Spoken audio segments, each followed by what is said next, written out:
American ড্রিমের নতুন আর একটা ব্লগে আপনাদের সবাইকে স্বাগত জানাই। চলছে এখন 4 দিনের একটা লং উইকেন্ড সেলিব্রেশন। আজকে শনিবার, শুক্রবার থেকে বাচ্চাদের স্কুলে ছুটি পড়ে গেছে। তবে আজকে কিন্তু শুধু একটা সাধারণ শনিবার নয়, আজকে কিন্তু এখানে হতে চলেছে ইস্টার সেলিব্রেশন।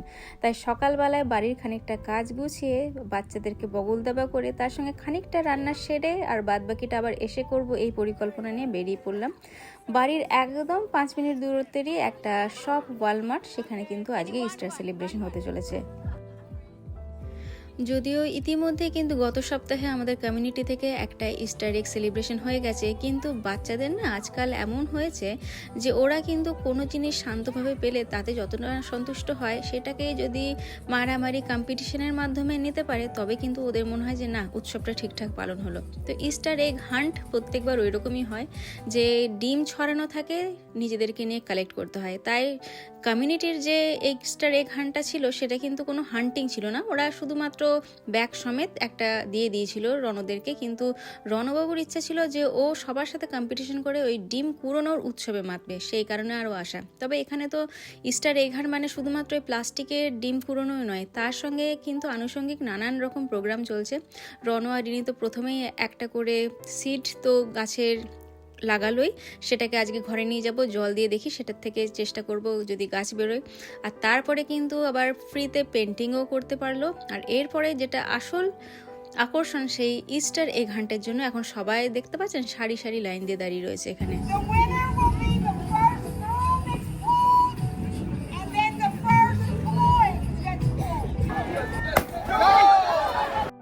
দেখেছেন কেমন হুটুপাটি?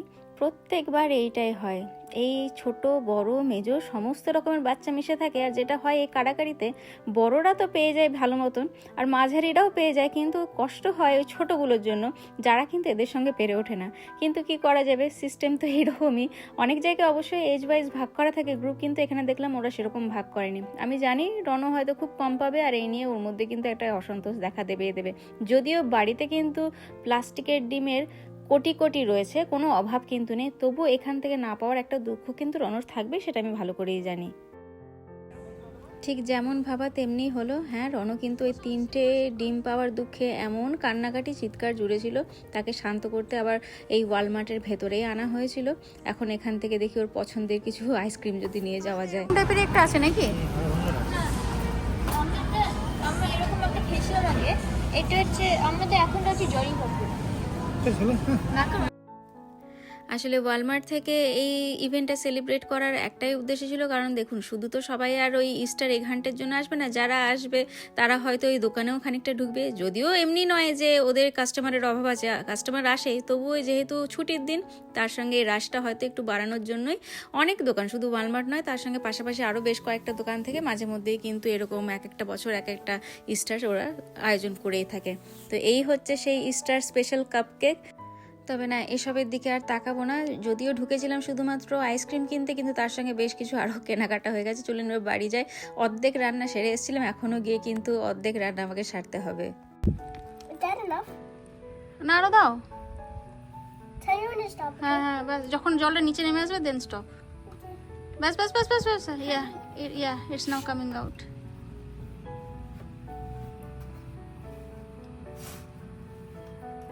Yeah, wait to get there.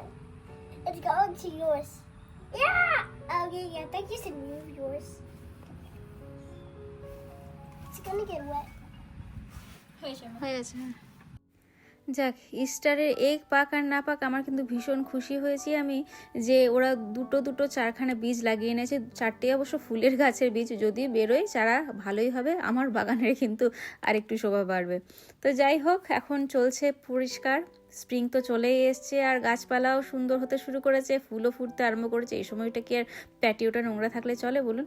যদিও আজকে আবার বৃষ্টির সম্ভাবনা আছে, তবুও একটু তুহিনকে বললাম যে এই গাছপালাগুলো কদিন ধরে বেশ খানিকটা নোংরাই করে রেখেছিল প্যাটিওটাকে। এখন সকালবেলা থেকে হাত লাগিয়েছি দুজনে মিলে।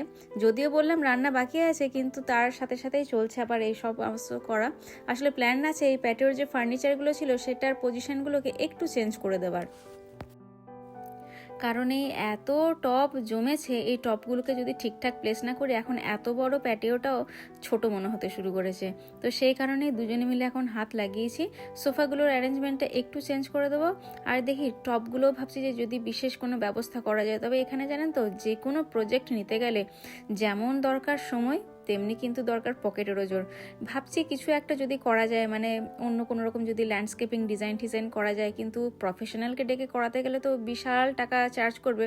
তাই নিজেরাই যতটা দেখি পারবো, আর তার সঙ্গে দোকান থেকে জিনিসপত্র আনাটাও হচ্ছে খুব মুশকিল, কারণ যতক্ষণ না নিজেদের একটা ওই ট্রাক জাতীয় গাড়ি হয়, এই ভারী ভারী সিমেন্ট বা এগুলো আনা কিন্তু খুবই প্রবলেমেটিক হয়ে যায় আমাদের গাড়িতে। তো আনতে হবে হয়তো জিনিস 2-3 বার করে, সেটা একটু খেপে খেপে নিয়ে আসতে হবে। তবে দেখা যাক, পরবর্তীতে অবশ্যই আপনাদের সঙ্গে শেয়ার করব। এক এক করে এবার খানিকটা বাগানের প্রজেক্ট নিতে চলেছি আমরা। না, আর বাগানের কথা নয়, এরপরে রান্নায় ফিরে আসি। রান্না সকালবেলাতে আমি সাম্বার করেই গেছিলাম, আর আজকে যেটা ইচ্ছা আছে সেটা হচ্ছে যে ধোসা দিয়ে কিন্তু আজকে আমাদের লাঞ্চ সারবো। শুধু ধোসা নয়, তার সঙ্গে অবশ্য আমি কটা ইডলিও বানিয়ে নেবো। তো সকালবেলায় সাম্বারটা রেডি হয়ে গেছিলো, আর আমি আলুটাও সেদ্ধ করে রেখে দিয়েছিলাম। আসার পরে শুধুমাত্র আলুটা রেডি করে নিলাম, আর তার সঙ্গে বানাবো বাগানের ধনেপাতা দিয়ে একটা কোরিয়েন্ডার চাটনি। এই নারকেলের চাটনির রেসিপিটা চলুন আপনাদের সঙ্গে শেয়ার করে নিই।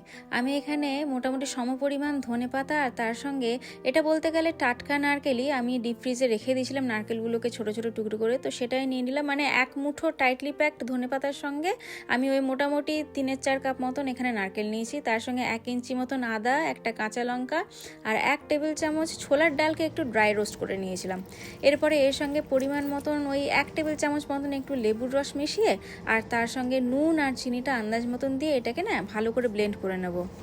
দরকার হলে অল্প একটু জলও কিন্তু এখানে মেশানো যেতে পারে, মানে চাটনিটার কনসিস্টেন্সি যেরকম চাইছেন সেই অনুপাতে জলটা মিক্স করবেন। এবার শুধু উপর থেকে একটু ফোড়ন ছড়ানোর পালা। তার জন্য সাদা তেল নিয়েছি, সাদা তেলের সঙ্গে 1 চামচ আমি সর্ষে নিলাম, গোটা কালো সর্ষে নেব, তার সঙ্গে হিং, আর 1 টেবিল চামচ গোটা বিউলির ডাল, সেটাও কিন্তু এখানে নিয়েছি, আর অবশ্যই যাবে এতে কারি পাতা। এই দুটো ভালো করে একটু তেলে দিয়ে যখন ফোড়নগুলো ফুটতে আরম্ভ করবে তখন শুধুমাত্র সেই চাটনিটার সঙ্গে মিশিয়ে দেবো। আর রেডি কিন্তু ধোসা আর ইডলি দুটোর সঙ্গে খাওয়া যায় এরকম একটা কোরিয়েন্ডার চাটনি।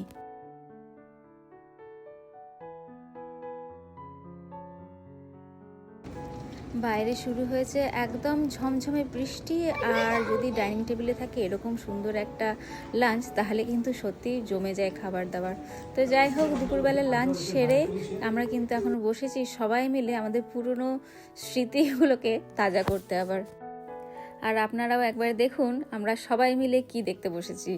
এখনো ওটা পড়ে আছে, পুরনো ইয়েটা, এই যে গামছাটা। হ্যাঁ হ্যাঁ হ্যাঁ হ্যাঁ,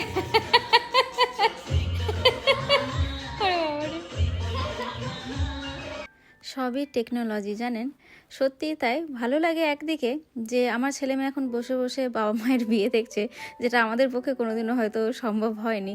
যত সভ্যতা এগোচ্ছে ততই তো নানান রকম জিনিস তৈরি হচ্ছে, তো এটা একদিক থেকে সত্যি আমাদের জন্য আশীর্বাদই হয়েছে। এই যে পুরনো স্মৃতি 15 বছর আগেকার, সেগুলো বসে বসে দেখলে বেশ ভালোই লাগে। যদিও নিজেকে ভীষণ বোকা বোকা লাগছে, কিন্তু তবুও স্মৃতিগুলো সত্যি আবার যেন মনে চলে আসছে। প্রচন্ড মানে শিক্ষিত মহিলা তোমার, বুঝলি, তখন কথা শিখে দিদি। মন যেমন একদিকে ভালো হচ্ছে তেমনি আরেকদিকে ভীষণ খারাপও হচ্ছে জানেন। কতগুলো মানুষ যে এই অ্যালবামটা থেকে মুছে গেছে, এর মধ্যে চারিদিকে যখন তাকাচ্ছি, যখন তাদেরকে দেখছি, মনে হচ্ছে যে সত্যি সময় যে কত দ্রুত পেরিয়ে যাচ্ছে। এই মানুষগুলো যারা তখন অনেকেই হয়তো ছিল, আজকে কিন্তু আর কেউই নেই। না, দিনটাকে আজকে এই মন ভারী বা হালকা যেভাবেই হোক না কেন কাটাই আমরা। আপনাদের সবার সঙ্গে আবার তাহলে খুব তাড়াতাড়ি দেখা হতে চলেছে। ততক্ষণের জন্য আপনারা সবাই খুব ভালো থাকবেন।